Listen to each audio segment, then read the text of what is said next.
Hello guys, welcome back to my channel. কেমন আছো তোমরা সবাই? সবাইকে আগে জানাই গুড মর্নিং। আর আমি খুব ভালো আছি। আর আজকে সকালটা শুরু করলাম আমি ছাদ থেকে, কারণ এত ঠান্ডা পড়েছে, মানে খবরে যা বলছে এত ঠান্ডা পড়েছে। আর আমার তো এমনিতেই শীতকাতুরে, তো সকাল সকাল মানে তাড়াহুড়ো করে ঘরের সমস্ত কাজবাজ ছেড়ে ময়ূক অফিসে বেরিয়ে গেল। আর আমি এখন চান টান করে ছাদে একটু রোদ পোয়াচ্ছি। রোদেরও একটুও তেজ নেই গাইজ, মানে এটা রোদ না অন্য কিছু কিছু বোঝা যাচ্ছে না। সকালবেলা এখনো কিছু খাইনি, এই যে এখানে একটুখানি টিফিন নিয়ে এখানে বসে পড়লাম। তো এখান থেকে আজকে আমার ব্লগটা শুরু করছি। তো সারাটা দিন আজকে কিভাবে কাটাবো তোমাদের সাথে সবটা শেয়ার করবো। প্লিজ পাশে থেকেও দেখতে থাকো আমার চ্যানেল। ছাদে রোদ্দুর কম বলে এসেছিলাম, কিন্তু এত হাওয়া দিচ্ছে ছাদে, মানে থাকা যাচ্ছে না, এত ঠান্ডা লাগছে। গরমের থেকে যেন ঠান্ডাটা বেশি লাগছে। আর এখানে দেখো, এই তুলসী গাছটা মরে গেছে, কিন্তু কি সুন্দর ছোট ছোট পাতা গজাচ্ছে। গজিয়েছে, তাই জন্য এটা জল দিলাম। জল দেওয়া বন্ধ করে দিয়েছিলাম, তারপর দেখি গজাচ্ছে বলে জল দিলাম। আর এখানে আমার হচ্ছে অ্যালোভেরা গাছটা, এটা রোজ রোজ জল দিতে হয় না, তাই যেদিন যেদিন উঠি মাঝে সাঝে জল দিয়ে দিই। আর আমার চারপাশে দেখো গাছই গাছ, চারিদিকে গাছ। যে বাড়িতে দেখাবে সে বাড়ির ছাদে গাছ, এই বাড়িটা গাছ, সেই বাড়িটা গাছ, সব জায়গায় গাছ, রাস্তায় গাছ। কিন্তু আমার ছাদে কোনো গাছ নেই, তাই জন্যই তুলসী গাছটা এনেছি। আর এখানে তো দুপুরবেলা খাওয়া দাওয়া হয়ে গেছে, ছাদ থেকে নেমে বসে বসে আতা খাচ্ছি আর টিভি দেখছিলাম। দুপুরবেলা শুয়ে একটু ঘুমিয়ে নিয়েছিলাম, এখন উঠলাম, সন্ধ্যা হয়ে গেছে, বাইরেটা বেশ অন্ধকার অন্ধকার হয়েছে, পড়াতে যেতে হবে। তো পড়িয়ে টড়িয়ে আসি, তারপর আবার রাত্রে রান্নাও করতে হবে। তোমাদের সবটাই দেখাবো, প্লিজ স্টে করো, সাথে থেকো। তো আমি এখন পড়িয়ে বাড়ি চলে এসেছি, এখন বেজে গেছে অলরেডি রাত্রির 8টা। তো এখন আমি আজকে রাত্রিবেলা রান্না করব, হচ্ছে গিয়ে খিচুড়ি করব, গোবিন্দভোগ চালের খিচুড়ি করব। আর তার সাথে বেগুন ভাজা, আলু ভাজা, ডিম সিদ্ধ, অনেক কিছু থাকবে। তোমাদের রেসিপিটা শেয়ার করব। এই রেসিপিটা কিন্তু তোমরা নিশ্চয়ই ট্রাই করো, খুব সুন্দর হয়, ভেজ একদম ভোগের খিচুড়ির মতো রান্নাটা করব আজকে আমি। তো চলো দেখতে থাকো। এখন দেখো বাড়ি ফিরে, পড়িয়ে টড়িয়ে বাড়ি ফিরে স্যান্ডউইচ আর ফিশ কাটলেট নিয়ে আমি এখানে বসে পড়েছি। খেয়ে দিয়ে উঠে তারপর একটু রেস্ট নিয়ে রান্না করব। এখানে দেখো আমি খিচুড়ি বসিয়ে দিয়েছি। প্রথমে এই কাপের 1 কাপ মুগের ডাল ভালো করে ভেজে নিতে হবে। তারপর ভাজা হয়ে গেলে সেই ডালটা দেখো আমি নামিয়ে নিচ্ছি। এটা কিন্তু ভেজে তারপরে ধোবো।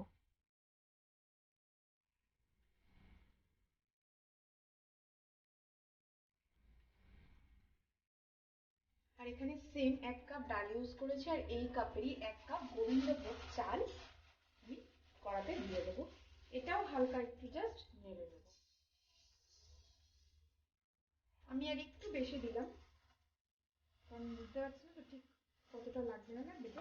চালটা তো এখানে হচ্ছে, ততক্ষণ বাকি যে কাজগুলো আছে করে নিই। যেহেতু নিরামিষ খিচুড়ি বানাচ্ছি, তো তাই জন্য আদা লাগছে আর এখানে টমেটো লাগছে। তো ততক্ষণ চালটা ভাজতে ভাজতে এগুলো আমি কেটে আর ছিলে বেটে নিই, তারপর তোমাদের দেখাই।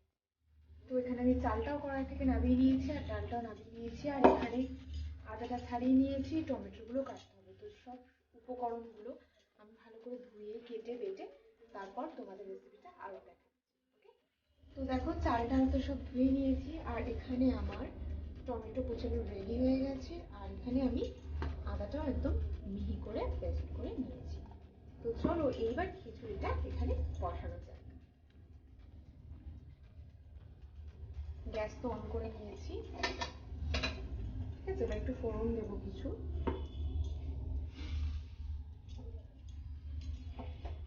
এখানে কড়াই আমি সর্ষের তেল দিয়ে নিয়েছি, দেখতে পাচ্ছ। এবার এটা গরম হলে আমি ফোড়নে ইউজ করব গোটা জিরে, আর হচ্ছে গিয়ে এলাচ, লবঙ্গ আর তেজপাতা। তেলটা একটু গরম হোক, ততক্ষণ একটু ওয়েট করি। এখানে তেলটা গরম হয়ে গেছে, ধোঁয়া উঠছে, ফ্লেমটা একটু আস্তে দিয়ে আমি এখানে, লবঙ্গটা ফাটতে পারে ওই জন্য একটুখানি ফাটিয়ে দিলে ভালো হয়।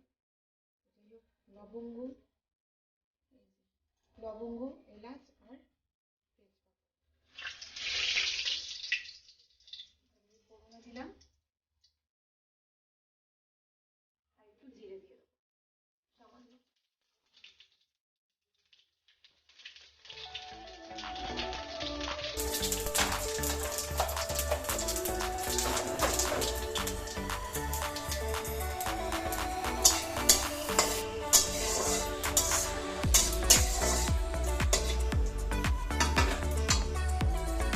এবার এর মধ্যে আমি কুচনো টমেটোটা দিয়ে দিচ্ছি।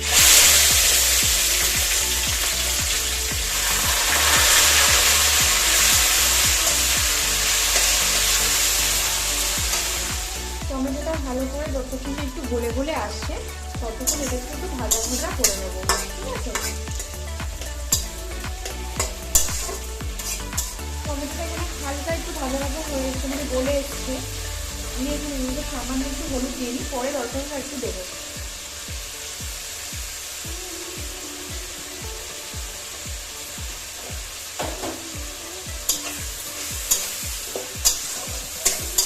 এরপর আমি আদার যে পেস্ট করে রেখেছিলাম সেটা দিয়ে দেবো।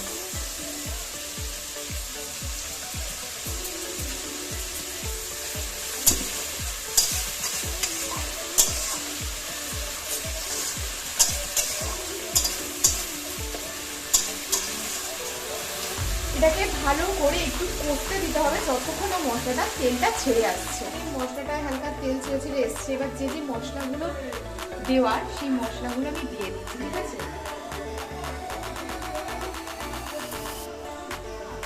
জিরের গুঁড়ো দিয়ে নিচ্ছি 1 চামচ, আর একটু দিয়ে দিলাম 2 চামচ,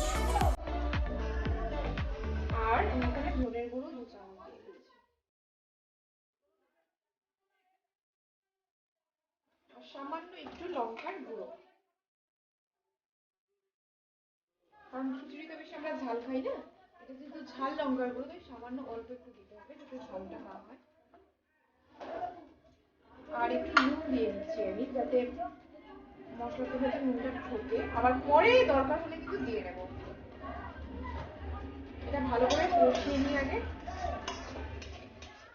এই দেখো, দেখতেই পাচ্ছ এখানে কি সুন্দর তেলটা ছেড়ে এসছে, আর কালারটাও কিন্তু খুব সুন্দর হয়েছে। এরপর এর মধ্যে আমি ধুয়ে রাখা চাল আর ডালটা দিয়ে দেবো।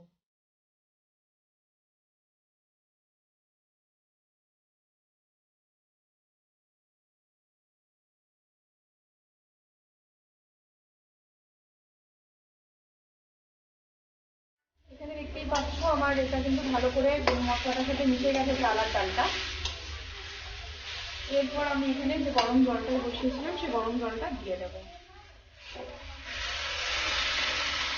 কিন্তু জলটাও কিন্তু পরিমাণ মতো দিতে হবে, বুঝে শুনে, নাহলে হয়তো সিদ্ধ হলো না, পরে আবার জল দিতে লাগলো, এরকমই হতে পারে।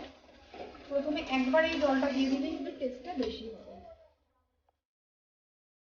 এখানে দেখতেই পাচ্ছ চাল আর ডালটা গলে গলে এসছে। বেশি পাতলা করবো না, যেটুকু জল দিয়েছিলাম সেটুকু বেশ টেনে বেশ সুন্দর হয়েছে, এরকমই চাইছি। দেখো আমার খিচুড়িটা কিন্তু রেডি হয়ে গেছে। আর এর উপর সামান্য আমি গরম মশলার গুঁড়ো